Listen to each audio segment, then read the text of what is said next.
નમસ્કાર, હું છું હિના અને આપ જોઈ રહ્યા છો ઇન્ડિયા ન્યૂઝ ગુજરાતનું ખાસ બુલેટિન આપણું ગુજરાત। સમાચારોની શરૂઆત વાત કરીએ વિસ્તારથી તો જાણીતા કથાકાર પૂજ્ય મોરારી બાપુ તેમની બીજી ઐતિહાસિક રામ યાત્રા પર જઈ રહ્યા છે। આ પવિત્ર યાત્રા રામ ભક્તો માટે આધ્યાત્મિક તીર્થયાત્રા બનવા જઈ રહી છે।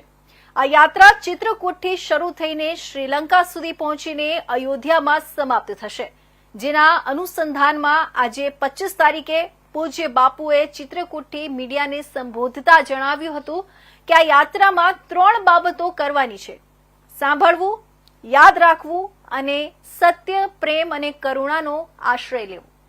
પૂજ્ય બાપુએ વધુમાં કહ્યું કે આપણે અંતરયાત્રા માટે નીકળ્યા છીએ, જેમાં તમામ મોટા લોકોનો આપણને સાથ મળ્યો છે। ઉલ્લેખનીય છે કે આ બાપુની બીજી ઐતિહાસિક રામયાત્રા છે। 2021માં તેમની પહેલી યાત્રા અયોધ્યાથી ચિત્રકૂટ અને નંદીગ્રામ સુધીની હતી અને હાલની યાત્રામાં પૂજ્ય બાપુ ભગવાન શ્રી રામના વનવાસ અને પાછા ફરવાના પવિત્ર માર્ગ પર પાછા ફરશે, જેમાં ચિત્રકૂટથી રામેશ્વરમ, કોલંબો અને અંતે અયોધ્યા સુધીની છે। યાત્રા વિશે વાત કરીએ તો આ એક માત્ર યાત્રા નથી, પરંતુ સનાતન ધર્મના મહિમા, ભારતની એકતા અને રામ રાજ્યના અમર સંદેશની ઉજવણી છે।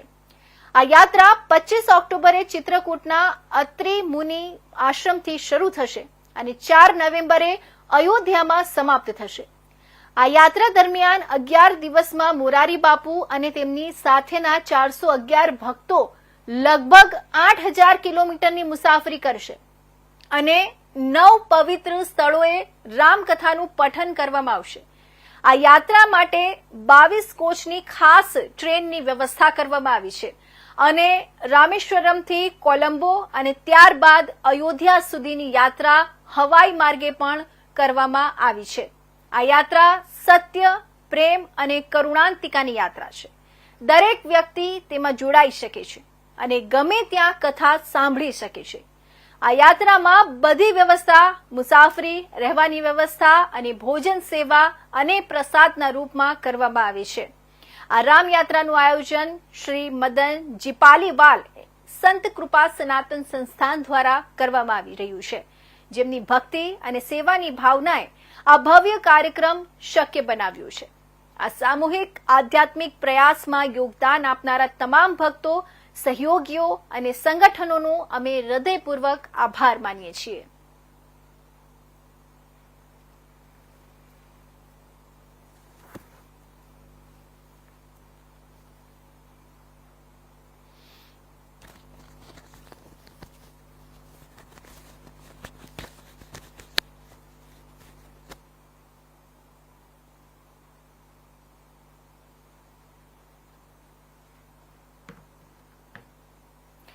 તો હવામાન વિભાગની આગાહીને કારણે અમરેલી જિલ્લામાં કમોસમી વરસાદ વરસ્યો છે। ખાંભા ગીર અને ધારી ગીરના ગામડાઓમાં કમોસમી માવઠું પડ્યું છે।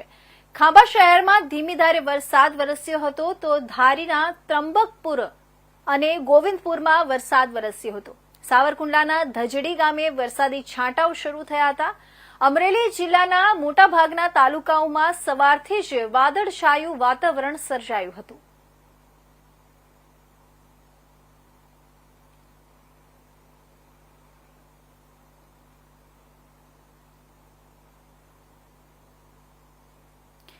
તો હવે વાત કરીએ અમરેલીની તો રાજુલાના ભાવનગર સોમનાથ હાઈવે પર નજીક ગમખ્વાર અકસ્માત સર્જાયો છે।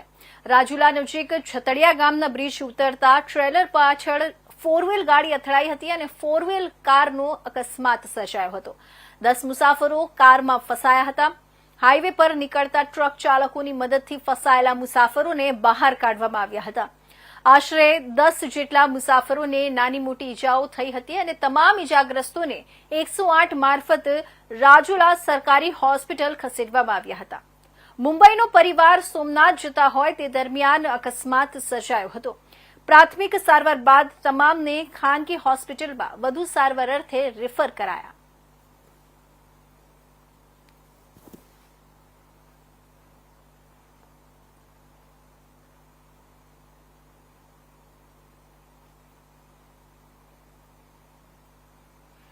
તો વડોદરા જિલ્લાના વાઘોડિયા તાલુકામાં ખૂનના ગુનાનો ગણતરીના કલાકોમાં વાઘોડિયા પોલીસે ભેદ ઉકેલી દીધો હતો. ઓપરેશન પરાક્રમ અંતર્ગત વડોદરા જિલ્લાના અનડિટેક્ટ શરીર સંબંધિત ખૂન જેવા બનેલા ગુનાઓ શોધી કાઢવા તેમજ ગુનાઓમાં સંડોવાયેલા આરોપીને શોધી કાઢી તેમની સામે કડક કાર્યવાહી કરવા જિલ્લાના તમામ થાણા અમલદારોને સૂચનાઓ તેમજ માર્ગદર્શન આપવામાં આવ્યું છે. જે આધારે Waghodia police inspector PR Jadeja Waghodia police ટીમે ચક્ર ગતિમાન કર્યા હતા, જેમાં વાઘોડિયા તાલુકાના હિંમતપુરા ગામની સીમમાં પતિ જ પત્નીનું ખૂન કરી નાસી ગયો હતો. આરોપીને કલાકોના ટૂંકા સમયગાળામાં જ રાજસ્થાનથી ઝડપી પાડી આગળની કાયદેસરની કાર્યવાહી હાથ ધરવામાં આવી હતી.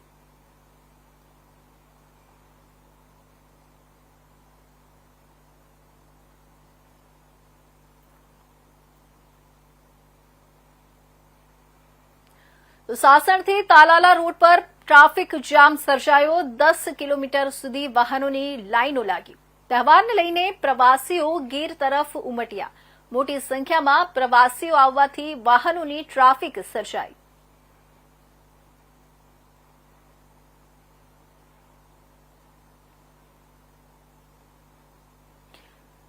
તો રાજકોટમાં જાણીતા social media influencer Nitin Jani ઉર્ફે ખજૂરભાઈએ 2027ની ચૂંટણી લડવા યુવાનોને હાકલ કરી. ખજૂરભાઈ 2027માં ચૂંટણી લડશે તેવી જાહેરાત કરી કે પછી નિવેદન. સોશિયલ મીડિયા મારફત નીતિન જાની ઉર્ફે ખજૂરભાઈ ઘણા સેવાકીય કાર્યો પણ કરે છે. એક જાહેર મંચ પરથી નીતિન જાનીએ કહ્યું કે ભણેલો અને આગળ હોય એવા યુવાનોએ સમાજ માટે રાજકારણમાં આવવું જોઈએ. હવે એવું લાગે છે કે 2027ની ચૂંટણીમાં આપણે ઉતરવું પડશે. સાથે ખજૂરભાઈએ કોઈ પણ પાર્ટીમાંથી ચૂંટણી લડો તેવી યુવાનોને હાકલ કરી હતી. દરેક લોકોને કહું છું, આજે જેટલા યુવાનો છે તમામ લોકોને કહું છું કે 2027માં ઇલેક્શન આવે છે. જે ભણેલો હોય, જે આગળ હોય, જેને કંઈક સમાજ માટે કરવું હોય તો તમારા વિસ્તારમાંથી લડજો, પાર્ટી જે હોય. આ બહુ સત્ય વાત કરું છું અને તમારી દયા છે તો હું ઉભો રહેવાનો છું. અત્યાર સુધી કોઈ ત્યારે વિચાર નથી કર્યો, પણ હવે એવું લાગે છે કે 2027માં આમને ઉતરવું પડશે. એટલે હરેક લોકોને કહું છું તમે ભણેલા છો, આગળ છો, વધેલા છો, તમારામાં કંઈક ટેલેન્ટ છે તો ભણવામાં ધ્યાન દેજો. અને ખાસ તમને એવું લાગે છે ઇલેક્શનમાં ઉતરવું હોય તો ઉતરજો, વોટથી ઉતરજો, પાર્ટી ગમે એ હોય. તમામ લોકોને કહું છું. તો દિવાળીનો તહેવાર નજીક આવતા જ તસ્કરો જાણે ચોરી કરવા માટે તૈયારીમાં બેસી ગયા હોય તેવું લાગી રહ્યું હતું, કારણ કે દિવાળીના પાવન પર્વે રાજકોટમાં 2 જેટલા ચોરીના બનાવો સામે આવ્યા છે. જેમાં વાત કરીએ તો દિવાળીના પર્વે રાજકોટના ભક્તિનગર પોલીસ સ્ટેશન વિસ્તારમાં આવેલા એક મકાનમાં તસ્કરો દ્વારા ₹40,30,000ની ચોરી કરવામાં આવી હતી અને જેનો ભેદ પણ હજી સુધી ઉકેલાયો નથી. ત્યારે ગત 23 તારીખના રોજ રાજકોટના તાલુકા પોલીસ મથક વિસ્તારમાં ચોરીની ઘટના સામે આવી છે. જેમાં ફરિયાદી દ્વારા જણાવવામાં આવ્યું હતું કે ગત 23 તારીખના રોજ અમે અમારા પરિવાર સાથે ભાઈબીજ માટે મોટા વડાણા ખાતે અમારી બહેનના ઘરે જમવા ગયા હતા. જે બાદ 24 તારીખે ઘરે પરત ફરતા ઘરમાં મુખ્ય દરવાજાનું તાળું તૂટેલી હાલતમાં જોવા મળ્યું હતું અને ઘરનો સામાન પણ વેરવિખેર હાલતમાં જોવા મળ્યો હતો. જે બાદ મકાન માલિક દ્વારા સમગ્ર મામલે તાલુકા પોલીસ મથકે ફરિયાદ નોંધાવવામાં આવી છે. હાલ તાલુકા પોલીસ દ્વારા સમગ્ર મામલે તાલુકા પોલીસ મથકે ફરિયાદ નોંધાવવામાં આવી છે. હાલ તાલુકા પોલીસ દ્વારા તત્કાલ ઘટના સ્થળે દોડી જઈ તપાસનો ધમધમાટ શરૂ કર્યો છે. સાથે દિવાળીના પર્વે રાજકોટ શહેરમાં થતી મોટી ચોરીઓના બનાવોને લઈ રાજકોટ પોલીસ અને પોલીસના નાઇટ પેટ્રોલિંગ પર પણ સવાલો ઉભા થઈ રહ્યા છે.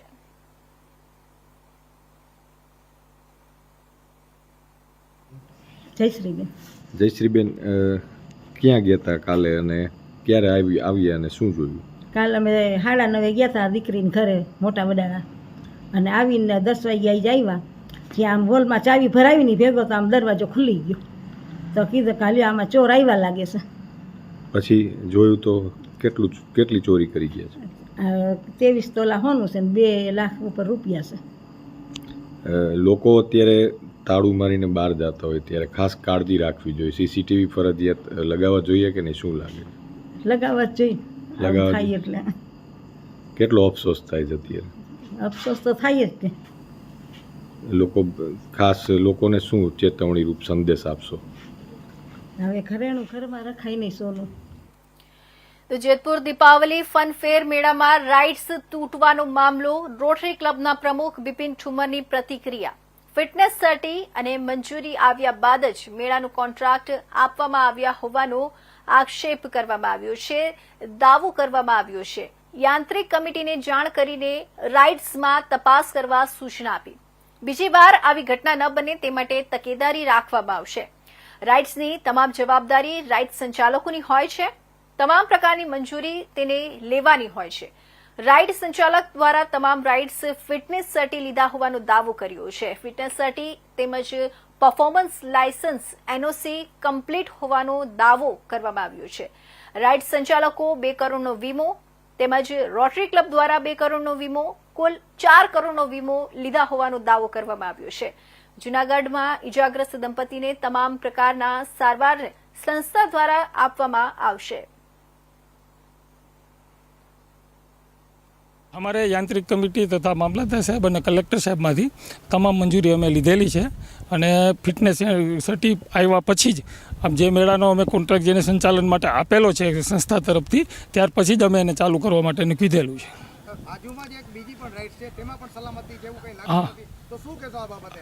આજે જ પણ અમે પાછા યાંત્રિક કમિટીને જાણ કરી છે અને બીજા એ લોકોને બોલાવી અને તમામ સૂચનાઓ આપી છે કે ભાઈ જે ખામી હોય કે જે પણ જરા પણ લાગશે તો અમે તરત એને નિવારશું અને જે આગળ જતાં આવું જે થયું કરુણાતિકા કે ભાઈ સંજોગો સાથ થયું કે જે ગણીએ પણ એવું બીજી વાર ન થાય અને તમામ અત્યારે કામે લગાડ્યા છે અમે કે બધું ચેક કરો અને પૂરેપૂરી સેફટી હોય તો જ અમે ચાલુ રાખશું, નહીં તો અમે કંઈ કરશું નહીં, આગળ નહીં વધવા દઈએ. આ બ્રેક ડાન્સની જે સલામતી બાબતનું જે સર્ટિફિકેટ બાબતે તમારે લેવાનું હોય કે ભાઈ જે આ રાઈડ સંચાલકને લેવાનું? જે અમે રાઇડને સંચાલકને જેને આપી હોય એ તમામ જવાબદારી એ લોકોની હોય છે, એને લેવાનું હોય છે અને ચેક અમે કરેલું છે. ડોક્યુમેન્ટ્સ તમારે જમા કરાવ્યા છે? હા, મારી પાસે જમા કરાવેલ પરફોર્મન્સ લાયસન્સની તમામ કોપી એને મારી પાસે જમા કરાવેલી.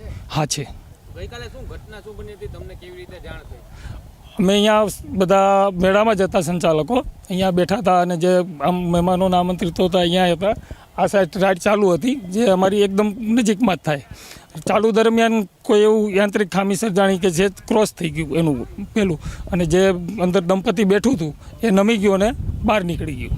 હા હા અમે જ અહીંયા હતા અને તરત જ એમ્બ્યુલન્સમાં 3 મિનિટની અંદર અમે એને હોસ્પિટલ પહોંચાડ્યા હતા.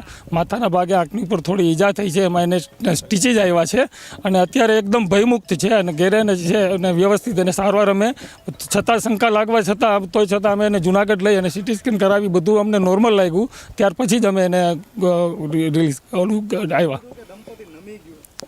ના બહાર નીકળી ગયું હતું આમાંથી રાઈડમાંથી. હા, દરીમાંથી જે એના હિસાબે આખી ક્રોસ થઈ ગઈ. હા, અને ક્રોસ થઈ ગઈ આખી ટ્રોલી, એના હિસાબે દંપતી બહાર ફંગોળાઈ ગયું. તો વડોદરાના કીર્તિ મંદિરમાં સ્વસ્તિક રંગોળી કલાકાર ગ્રુપ દ્વારા 55મું રંગોળી પ્રદર્શન યોજાયું હતું. આ પ્રદર્શનમાં 13 કલાકારો અને 4 સહકલાકારોએ મળીને 13 કલાત્મક રંગોળી બનાવી હતી. રંગોળી પ્રદર્શનમાં વિવિધ વિષયો પર આધારિત ચિત્રો બનાવવામાં આવ્યા હતા, જેમ કે શ્રી રામ અયોધ્યા મંદિર, ગૌતમ ચૌહાણ, અભય ગડકરી અને અન્ય. આ પ્રદર્શન 19 નવેમ્બરથી 30 નવેમ્બર સુધી સાંજના 4:30 થી રાતના 9:30 સુધી કલા રસિકો માટે ખુલ્લું રહેશે. આ રંગોળી પ્રદર્શનનું આયોજન સ્વસ્તિક રંગોળી કલાકાર ગ્રુપ દ્વારા કરવામાં આવ્યું છે, જે છેલ્લા 58 વર્ષથી વડોદરાના કલાપ્રેમી નગરજનો માટે દિવાળી પર્વ નિમિત્તે રંગોળી પ્રદર્શન યોજી રહ્યું છે, જે જોવા માટે લોકો દૂર દૂરથી વડોદરા ખાતે આવતા ભારે ભીડ જોવા મળી હતી.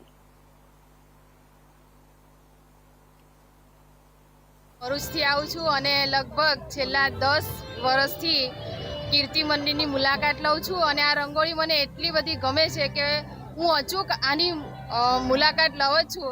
અને રંગોળીના કલર અને કોમ્બિનેશન એટલું સરસ હોય છે કે આંખને આમ ગમી જાય એવું હોય છે અને અદ્ભુત છે. અને બધા જે પણ રંગોળીકાર જે છે એનું સરસ એમનું એ છે પ્રદાન સારું છે અને દર વર્ષે સરસ મહેનત કરે છે અને દર વર્ષે આનાથી સારી જ રંગોળી જોવા મળે છે અને રંગોળીનું આયોજન આ વખતે પણ અમે સ્વસ્તિક રંગોળી કલાકાર ગ્રુપ દ્વારા કરવામાં આવ્યું છે. અમારા ગ્રુપને 40 વર્ષ પૂરા થયા. 1985માં આ ગ્રુપનું સ્થાપન થયું હતું અને આ 57મું રંગોળી પ્રદર્શન અમે કરી રહ્યા છીએ. આ પ્રદર્શનમાં પણ દર વર્ષની જેમ 14 રંગોળીઓ છે, અલગ અલગ વિષયો પર છે અને લોકોનો ઘણો સારો પ્રતિસાદ મળી રહ્યો છે. વડોદરાની અને વડોદરા શહેરના બહારની પણ કલારસિક જનતા આને બહુ સારી રીતે માણી રહી છે. આ પ્રદર્શન 17 તારીખે શરૂ થયું હતું અને 30મી તારીખ સુધી છે. રોજ સાંજે 4:30 થી 9:30નો એનો સમય છે. લોકોને આગ્રહ છે કે આગ્રહભરી વિનંતી છે કે આ પ્રદર્શનને માણે અને દર વર્ષની જેમ ઘણું સારો સક્સેસફુલ બનાવે. હું અભય ગડકરી, સ્વસ્તિક રંગોળી કલાકાર ગ્રુપનો સેક્રેટરી અને કો ફાઉન્ડર. તો નખત્રાણાના વડવા કાયામાં દીપડો તારમાં ફસાયો. ગામના વાડી વિસ્તારમાં તારમાં દીપડો ફસાયો. ગામ લોકોએ દીપડા અંગે વન વિભાગને જાણ કરી. વન વિભાગ દ્વારા દીપડાનું સુરક્ષિત રેસ્ક્યુ કરાયું. ગઈકાલે દીપડો ફસાયો હતો.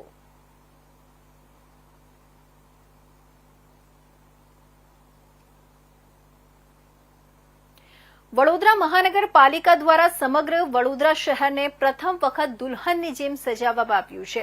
વડોદરા શહેરને રોશન કરતી લાઇટિંગ વચ્ચે લોકોનો ભારે ધસારો જોવા મળતા અકસ્માતોની ઘટનાઓમાં પણ ક્યાંક ને ક્યાંક વધારો જોવા મળી રહ્યો છે. તાજેતરમાં જ દિવાળીના તહેવાર દરમિયાન એક પાટીદાર યુવકનું મોત નીપજ્યું હતું, જ્યારે તે પોતાના મિત્રો સાથે દાંડિયા બજાર બ્રિજ પર લાઇટિંગ જોવા પહોંચ્યો હતો. આ અકસ્માતમાં એક્ટિવા સવાર યુવકનું ટ્રક સાથે અથડામણમાં મોત થયું હતું. વડોદરા શહેરમાં લાઇટિંગના કારણે લોકો મોડી રાત સુધી બહાર નીકળે છે, જેના કારણે અકસ્માતોનું જોખમ વધી જાય છે. પોલીસ તંત્ર દ્વારા ડ્રિંક એન્ડ ડ્રાઈવ સામે કડક કાર્યવાહી કરવામાં આવી છે, જેમાં 20 જેટલા વાહનો ટ્રાફિક ભંગ બદલ ડિટેઇન કરવામાં આવ્યા છે. તહેવારને અનુલક્ષીને વડોદરામાં નગરપાલિકા દ્વારા વડોદરા શહેરને દુલ્હનની જેમ પ્રથમ વખત શણગારવામાં આવ્યું છે. આને લઈને વડોદરાના લોકો લાઇટિંગ જોવા માટે બહાર મોટી સંખ્યામાં નીકળી પડ્યા છે, જેના કારણે ટ્રાફિકની અત્યંત ગંભીર સમસ્યા સર્જાઈ છે, જેને લઈને અસામાજિક તત્વો પણ દારૂના નશામાં બેફામ ડ્રાઇવિંગ કરતા નજરે પડી રહ્યા છે, જેમાં નવા વર્ષના પ્રારંભે જ ડ્રિંક એન્ડ ડ્રાઈવ અને બેફામ અકસ્માત જેવા મોટા બનાવો બનતા વડોદરા પોલીસ તંત્ર દ્વારા પાછલા 2 દિવસથી કડક વાહન ચેકિંગ શરૂ કરવામાં આવ્યું છે.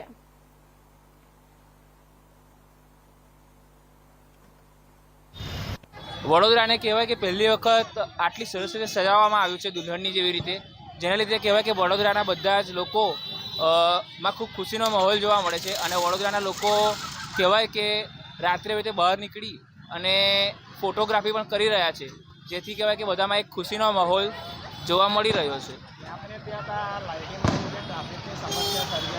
આપણા કહેવાય અને બીજું એવું છે કે આ લાઇટિંગના લીધે લોકો રોડ ઉપર આવી ગયા છે, જેના લીધે ટ્રાફિકની સમસ્યા પણ ઘણી સર્જાઈ રહી છે. તો લોકોમાં એક અવેરનેસ કહેવાય કે પોતાનું વ્હીકલ સાઈડમાં સરસ રીતે પાર્ક કરી અને ફોટોગ્રાફી કરે એવી એક અપીલ છે. પોલીસ તંત્રને કોઈ અપીલ કરવા માંગશો તમે? પોલીસ તંત્રને કહેવાય કે વધારે જો એ લોકોને ખબર હોય પોલીસ તંત્રને કે આવી રીતે જો આવો માહોલ લાઇટિંગનો બનાવીશું તો બધી પબ્લિક કહેવાય કે રોડ ઉપર આવવાની જ છે, તો એના ભાગરૂપે પહેલેથી જ કોઈક સારા પગલાં લે એવી ઈચ્છા એક નાગરિક તરીકે હું કરું છું. મારું નામ નિસર્ગ. તો પાટણના રાધનપુરમાં અસામાજિક તત્વોનો આતંક સામે આવ્યો. સરદારપુરા ગામ નજીક ઇન્સ્ટાગ્રામની રીલ બનાવવા શ્રમિકને ઢોર માર માર્યો. 4 શખ્સોએ શ્રમિકને ઢોર માર મારીને ઇન્સ્ટાગ્રામની રીલ બનાવી.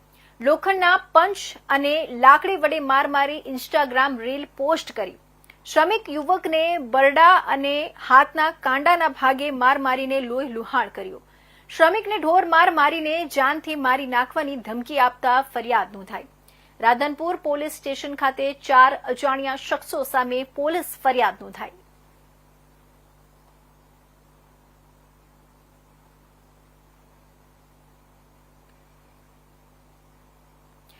નવનિયુક્ત શિક્ષણ મંત્રી માં અંબાના દર્શને પહોંચ્યા. રોપવે મારફતે ગિરનાર પર્વત પર પહોંચ્યા. ગિરનાર પર્વત પર આવેલા અંબાજી શક્તિપીઠ ખાતે દર્શન કર્યા. શિક્ષણ મંત્રી પ્રદ્યુમન વાજા તેમના ધર્મપત્ની સાથે મા અંબેના દર્શન કર્યા. પૂજારી દ્વારા તેમને માતાજીને ચુંદડી તેમજ પ્રસાદી આપી આશીર્વાદ આપ્યા.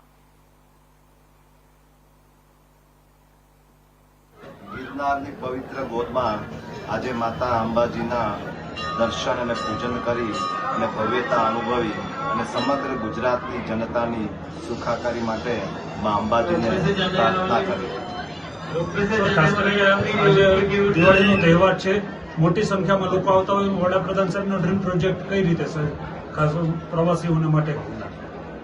ભવનાથમાં દર્શન કરી અને જુનાગઢ મારું વતન છે અને અમે જ્યારે રહેતા હતા ત્યારે દત્તાત્રેય સુધી ગિરનારને ચાલતા ચાલતા અમે જતા હતા. પરંતુ એક ટુરિઝમ વિકાસને વેગ આપવા માટે અહીંયા એક રોપવેનું ખૂબ જ સરસ મજાનું આયોજન થયું છે. ત્યારે હવે માતા અંબાજીના દર્શન પણ લોકોને, વૃદ્ધોને અને બાળકોને પણ ખૂબ સહેલાઈથી થઈ શકે એ માટે આ રોપવેનો વિકાસ થયો છે અને સમગ્ર દેશમાં આજે જુનાગઢ એક પર્યટન વિકાસના હબ તરીકે ઉપસી આવ્યું છે. જેતપુરમાં દીપાવલી ફનફેર મેળામાં આ દુર્ઘટના સર્જાઈ હતી. રોટરી ક્લબ દ્વારા દિવાળી માટે આયોજિત ફનફેર મેળાની ઘટના સામે આવી છે. બ્રેક ડાન્સ નામની રાઇડ ચાલુ હતી ત્યારે જ તૂટી ગઈ હતી, જેથી બ્રેક ડાન્સ નામની રાઇડ્સમાં સવાર દંપતીને ગંભીર ઇજા પહોંચી હતી. આ ઘટનામાં ધવલ મંડલી અને ગાયત્રી મંડલી નામના દંપતી ઇજાગ્રસ્ત થયા હતા. રાઇડ્સમાં સવાર દંપતીને ગંભીર ઇજા પહોંચી હતી, જેથી બંનેને પહેલા સારવાર માટે જેતપુર સિવિલ ખસેડાયા હતા, જે બાદ વધુ સારવાર માટે જૂનાગઢ લઈ જવામાં આવ્યા હતા. ઘટના બાદ ફનફેરના આયોજકો સિવિલ હોસ્પિટલ પહોંચ્યા હતા. હાલ જેતપુર સિટી પોલીસે ફનફેર મેળો બંધ કરાવી વધુ તપાસ હાથ ધરી છે. આ દુર્ઘટનામાં રાઇડ્સ સંચાલકની ગંભીર બેદરકારી સામે આવી છે. શું બનાવ ભાઈ? અમે ત્યાં બ્રેક ડાન્સમાં બેઠા એટલે ફૂલે ફૂલ બ્રેક ડાન્સ ફરતું હતું. આજે ધોળ આપતા હતા. હા બોલો બોલો. જેમ આવે ને એમ ડાયરેક્ટ સીધા આખો બ્રેક ડાન્સ ઊંધું વાર નાખ્યું આખે આખું. હું અને મારી ઘરવાળી મારા ભાણો અમે 3 જણા ભેગા હતા. કેટલા જણા હતા? અમે 3 જણા હતા ટોટલ. કેટલા જણા લાગ્યું? કેટલા? અમે 3 જણા લાગ્યું. મારા ભાણે નથી લાગ્યું એટલે બધું મારી ઘરવાળીનું આખી ખોપડી ફાટી ગઈ. ખોપડી ફાટી ગઈ. અને મને અહીંયા હાથ અત્યારે હોજવાનું ચાલુ થઈ ગયું. બેદરકારી પૂર્વક હલાયું. હા, બેદરપૂર્વક હાલતું હતું આખે આખું. તમારું નામ? ધવલભાઈ રમેશભાઈ મંડલી. અહીંયા ભદ્રેશ્વર મંદિર આગળ. તમે બ્રેક ડાન્સમાંથી પડ્યા? બ્રેક ડાન્સમાં જ પડ્યા. તો ઈડર પોલીસે 112 ને બદનામ કરવાનું કાવતરું. રસ્તા પર વાહનોની આડસ કરીને 112 વાનને રોકી ખોટા આક્ષેપ કરતું વિડીયો વાયરલ કર્યો. 112 વાનના પોલીસ કર્મી દારૂ પીધેલી હાલતમાં હોવાના આરોપ લગાવ્યા હતા. પોલીસ સામે ખોટી રીતે આક્ષેપો સર્જી પોતાનો ઈરાદો પાર પાડવાનો પ્રયાસ કર્યો. ઈડર ડીવાયએસપી દ્વારા વાયરલ વિડીયો અંગે તપાસ હાથ ધરાઈ હતી. તપાસમાં 112 વાનના કર્મીઓને બદનામ કરવા માટે સોશિયલ મીડિયામાં વિડીયો વાયરલ કર્યાનું જણાયું. વાયરલ વિડીયો કરનાર શખ્સો સામે પોલીસ કાર્યવાહી કરશે. ગઈકાલે 23/10/25ના રોજ એક સોશિયલ મીડિયામાં વિડીયો વાયરલ થયેલો હતો, જેમાં 112ના કર્મચારી જે જાદર પોલીસ સ્ટેશનના છે એ હિંગળાજ ગામ સાથે લોકો સાથે રકઝક કરી હોય અને કથિત રીતે જે કર્મચારી છે એ પીધેલા હોય એ બાબતનો એક વિડીયો વાયરલ થયેલો હતો. એમાં હકીકત એવી છે કે તારીખ 22/10ના રોજ સંદીપજી વિનોદજી નામના વ્યક્તિએ એક કોલ કરેલો હતો અને એમાં એમ જણાવેલું હતું કે પોતાના પિતા વિનોદજી કચરાજી દારૂ પીને પોતાના ઘરમાં માથાકૂટ કરી રહેલ છે. એ કોલ અટેન્ડ કરવા માટે 12 વાગ્યાના અરસામાં 112ની જાદરની ટીમ ત્યાં પહોંચી હતી અને જે પીધેલા ઈસમ છે એને લઈને પરત પોલીસ સ્ટેશન ફરી રહેલી હતી. એ દરમિયાન રસ્તામાં વાહન પાર્ક કરેલા ઈસમોને ટોકતા એ ઈસમોએ પોલીસ કર્મચારી સાથે રકઝક શરૂ કરેલી હતી અને વિડીયો ઉતારવા લાગેલા હતા અને ખોટા આક્ષેપો કરવા માંડેલા હતા. એ વિડીયો એક દિવસ બાદ સોશિયલ મીડિયા પર વાયરલ કરવામાં આવેલો હતો. આ સમગ્ર ઘટનામાં હકીકત એવી છે કે રસ્તા વચ્ચે પાર્ક કરેલ જે વાહન છે એ બાબતે જે ટોકેલા હતા એ ઈસમોને એ બાબતે પોતાને મન દુઃખ થતાં આ સમગ્ર વિડીયો જે ઉતારેલો હતો એક દિવસ બાદ સોશિયલ મીડિયા પર મૂકેલો હતો અને વાયરલ કરીને ખોટી આક્ષેપોવાળો આ વિડીયો સોશિયલ મીડિયામાં વાયરલ કરેલો હોવાનું તપાસ દરમિયાન જણાઈ આવેલ છે. સાહેબ આમાં જે કોલ આવે તો કોલમાં જે આ લોકોએ આવી ઘટનાનો વિડીયો કરેલો તે અંગે પોલીસમાં કંઈ જાણ કરી હતી? ના, આ બાબતે જે તે સમયે જ્યારે આ રકઝક થયેલી 22 તારીખના 12 વાગ્યાના અરસામાં આ કોઈ પણ ઈસમોએ જે વિડીયોમાં દેખાઈ રહેલા છે તેમણે કોઈ પણ પ્રકારની જાણ પોલીસ સ્ટેશને કે પોલીસ કંટ્રોલ રૂમ ખાતે કરેલ નથી અને પોલીસે સદંતર કાયદેસરની કાર્યવાહી કરીને જે પીધેલ ઈસમ છે એને પોલીસ સ્ટેશન લાવીને એના વિરુદ્ધ કાયદેસરની પ્રોહિબિશનનો ગુનો દાખલ કરેલ છે. આ સમગ્ર ઘટના દરમિયાન ગઈકાલ સુધીમાં કોઈ પણ પ્રકારની જાણ પોલીસ સ્ટેશનને કે પોલીસ કંટ્રોલ રૂમને આ ઈસમો દ્વારા કરવામાં આવેલ નથી. આ જે વિડીયો વાયરલ થયેલો છે એમાં જે ઈસમો દેખાઈ રહેલ છે એમને પોલીસ સ્ટેશન બોલાવીને આ અંગે જે હકીકત છે એ બાબતે પૂછપરછ કરવામાં આવશે અને યોગ્ય આગળની કાર્યવાહી કરવામાં આવશે.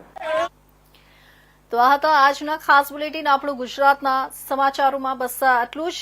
નવા સમાચારો સાથે ફરી મળીશું. ત્યાં સુધી જોતા